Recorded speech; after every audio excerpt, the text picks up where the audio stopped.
Ukraine destroyed Russian artillery and killed 300 Russian soldiers in Kherson. Russian artillery battery has been destroyed by defending troops, according to images shared by Ukraine. The Ukrainian Center for Strategic Communications, StratCom, said on July 10 that the attack took place in the southern Ukrainian region of Kherson Oblast. The footage shows a line of hidden Russian military equipment ablaze in a rural area. Zenger News contacted the Ukrainian Center for Strategic Communications for further comment, as well as the Russian Ministry of Defense, but had not received a reply at the time of writing. Russia invaded Ukraine on February 24 in what the Kremlin is still calling a special military operation. Monday marks the 138th day of the invasion.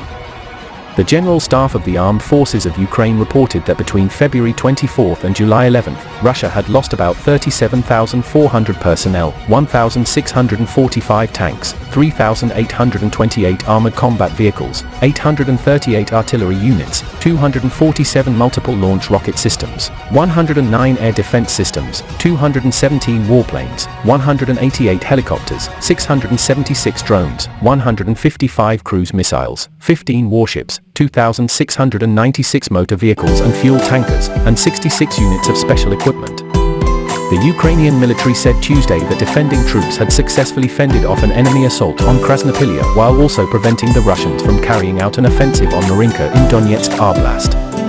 The Ukrainian Prosecutor General's office says that Russia has committed over 22,500 war crimes and crimes of aggression against Ukraine.